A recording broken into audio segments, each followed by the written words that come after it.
हरे कृष्णा, राधे राधे। नमस्कार, बहुत स्वागत है आपका आपके अपने यूट्यूब चैनल आध्यात्मिक टॉक्स में। और मैं विभा मिश्रा हमेशा की तरह ये कामना करती हूँ कि आप सभी पर भोलेनाथ की कृपा, माता पार्वती की कृपा हमेशा बनी रहे। दोस्तों, आज हम इस वीडियो में बात करेंगे हरितालिका तीज 2023 की, कि किस दिन हमें हरितालिका तीज का व्रत करना है और पूजा का शुभ मुहूर्त क्या है, दान हमें किन किन चीज़ों का करना चाहिए, यदि कोई महिला पहली बार व्रत उठा रही है तो उसे व्रत उठाना चाहिए कि नहीं, किस प्रकार व्रत का नियम लेना चाहिए, और हमें मंदिर जाना है तो हमें किस समय में जाएं। तो हरितालिका तीज से जुड़ी सारी जानकारी मैं आपको इस वीडियो में देने वाली हूँ। तो आप यदि चैनल पर मेरे पहली बार हैं तो आप चैनल को सब्सक्राइब ज़रूर कीजिएगा, और जानकारी आपको पसंद आए तो आप एक लाइक ज़रूर कीजिएगा, और कमेंट में हमेशा की तरह राधे राधे आप लिख सकते हैं। और यदि आपका कोई प्रश्न है हरितालिका तीज से जुड़ा हुआ तो वो भी आप कमेंट में लिखकर पूछ सकते हैं। तो वीडियो को शुरू करते हैं समय को बिल्कुल भी ना गवाते हुए। तो दोस्तों, पहले बताती हूँ मैं कि हरितालिका तीज 2023 इस बार किस दिन पड़ रही है और आपको व्रत किस दिन करना है। तो मेरी बहनें जो हैं वो हरितालिका तीज का व्रत 18 सितंबर को करेंगी। दिन पड़ रहा है सोमवार। अब इसमें तिथि में थोड़ा कन्फ्यूज़न है कि कुछ लोग कह रहे हैं कि 18 तारीख को चौथ लग जा रही है और 17 तारीख को तीज। तो देखिए, जिस दिन उदया तिथि होती है, जैसे सूर्य के उगने के साथ में तिथि शुरू होती है, तो उस तिथि में ही हमें व्रत करना चाहिए। इसी हिसाब से 17 तारीख की सुबह में तीज का व्रत नहीं कर सकते। तीज जो है दोपहर से शुरू हो रही है, तो इसलिए उदया तिथि में आप 18 सितंबर को ही तीज व्रत का संकल्प लेंगे और उसी दिन आपको व्रत करना है। अब व्रत का शुभ मुहूर्त बताती हूँ मैं। सुबह में 18 सितंबर को आप व्रत का संकल्प लेंगे सुबह 6:30 बजे से, और रात्रि 8:30 बजे तक आप पूजा कभी भी कर सकते हैं तीज की। वैसे तीज की पूजा जो है हमेशा प्रदोष काल में करनी चाहिए। बहुत सी महिलाएं समूह के रूप में पूजा करती हैं, महिलाओं के साथ मिलकर करती हैं, बहुत सी मंदिर जाती हैं।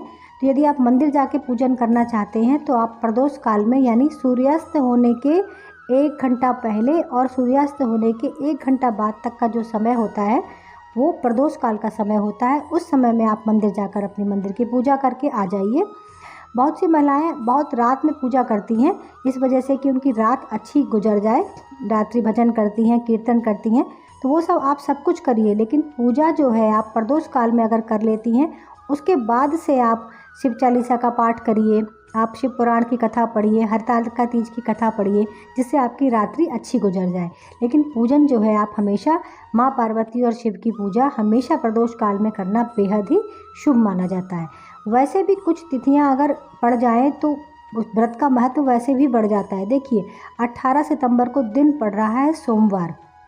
सोमवार मतलब सोम, शीतल, चंद्रमा का दिन, भोलेनाथ का दिन। तो वैसे भी इस पूजा का महत्व इस साल वैसे ही बढ़ जा रहा है। इस दिन आप हवन करती हैं, दान करती हैं, पूजा करती हैं, तो उसका महत्व जो है विशेष रूप से बढ़ जाता है। तो आपको ये चीज़ क्लियर हो गई कि किस दिन व्रत करना है और हमें पूजा किस समय में करनी है। अब बात करेंगे, बहुत सी महिलाएं हैं जो व्रत पहली बार करना चाहती हैं। तो उनका प्रश्न है कि अधिक मास होने के कारण इस साल क्या हम व्रत कर सकते हैं। तो हाँ, आप व्रत बिल्कुल कर सकते हैं। अधिक मास में सिर्फ जो महीना अधिक मास का पड़ता है उसी माह को मतलब वर्जित माना जाता है। उसके अलावा आप आगे की जो महिलाएं हैं, जो बेटियां हैं जिनकी शादी हुई है, जो व्रत उठाना चाहती हैं, तो वो व्रत आप आराम से व्रत को उठाइए और करिए। इसमें कोई भी संशय नहीं होता है। मैं कहती हूँ व्रत वो करे जाते हैं, ऐसा कोई बात नहीं मानी जाती। अब व्रत उठाना कैसे होता है पहली बार। देखिए, पहली बार व्रत उठाने के लिए यदि आप ससुराल में हैं तो मायके से तीज आती है। तीज का मतलब साड़ी, फल, मिठाई, जो भी पूजन की सामग्री है, तो व्रत उठाया जाता है। यदि आप मायके में हैं तो ससुराल से आता है। तो अगर आप अपने पति के संग कहीं बाहर रह रही हैं, विदेश में रह रही हैं, कहीं और रह रही हैं, तो आप आजकल तो पेटीएम के माध्यम से, बैंक के माध्यम से कुछ ना कुछ पैसा अगर आपके पास ससुराल या मायके से पहुंच जाता है, तो आप हो सके तो उसी पैसे से साड़ी खरीदिए, फल मिठाई खरीदिए, पूजन का सामान खरीदिए, तो ये ज़्यादा सर्वश्रेष्ठ माना जाता है। तो इस तरह से पहली बार की व्रती जो है इस प्रकार से व्रत उठा सकती हैं। अब अगला प्रश्न है कि व्रत का पारण हमें किस दिन करना चाहिए। व्रत में जो है दान में हमें क्या क्या सामान करना चाहिए दान, और किसको करना चाहिए। तो सबसे पहले देखिए, व्रत का संकल्प हम सुबह उठ के लेते हैं और पारण जो है 24 घंटे का संकल्प होता है, तो पारण हमें 24 घंटे के बाद ही करना चाहिए। तो व्रत का पारण आप 19 सितंबर को करेंगे। बहुत लोगों के यहाँ भोर में ही पारण किया जाता है, कहते हैं कि चिड़िया के बोलने से पहले पारण कर दें। बहुत लोग सूर्योदय का इंतज़ार करते हैं। तो आप नहा धोकर निवृत्त होकर आप व्रत का पारण कीजिए 24 घंटे के बाद। अब आता है कि दान में हमें कौन कौन सी चीज़ें दान करनी चाहिए और किसको करनी चाहिए। देखिए, सुहाग का व्रत है तो आपको सुहाग की कम से कम 16 श्रृंगार कहा जाता है, लेकिन 16 श्रृंगार आप ना भी इकट्ठा कर सके तो कम से कम 7 चीज़ें जो बेहद ज़रूरी होती हैं वो अपने माता पार्वती को सबसे पहले चढ़ाइए। उसमें जो है अच्छे से सूखा सिंदूर डिब्बी में भर के, सिंदूर, बिंदी, काजल, मेहंदी और महावरी, और पूजा में जो है बिछिया ज़रूर रखना चाहिए। तो ये चीज़ें जो हैं, चूड़ी, तो ये 7 चीज़ें जो हैं बेहद ज़रूरी होती हैं। इसके अलावा आप जो है नेल पॉलिश, लिपस्टिक, रबड़, क्लिप, जो भी सुहाग की चीज़ें 16 अगर करना चाहें, माला हो गई, अगर आपकी सामर्थ्य है तो पायल रख सकती हैं, आप नाक की लौंग रख सकती हैं। तो ये चीज़ें आपके ऊपर निर्भर करती हैं कि आप किस प्रकार से 16 चीज़ें इकट्ठी करती हैं। अगर 7 चीज़ें भी करती हैं आप तो बेहद शुभ होता है। माता पार्वती को पहले चढ़ाइए। आप उसमें 2-2 चीज़ें भी रख सकती हैं। आप 2 काजल रख लीजिए, उसमें आप 2 सिंदूर की डिब्बी रख लीजिए। तो एक एक दान कर दीजिए, एक आप अपने लिए स्वयं रख लीजिए। अब ये दान देना किसको है?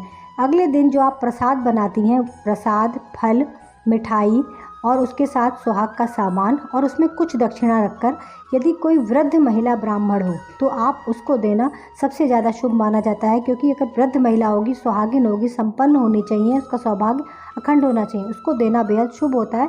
अगर कोई ऐसी महिला नहीं मिलती है तो आप किसी और महिला को भी, ब्राह्मण को दे सकती हैं और उससे आशीर्वाद ले सकती हैं। तो इस प्रकार से आपको दान करने की चीज़ें ये दान करनी है। तो आप इस प्रकार से हरतालिका तीज का व्रत करिए, संकल्प करिए, दान कीजिए। अगर आपको वीडियो पसंद आया तो प्लीज़ आप चैनल को सब्सक्राइब ज़रूर करिएगा। मेरी जानकारी अच्छी लगी तो वीडियो को लाइक भी कीजिएगा। सभी को जय भोलेनाथ, जय महादेव।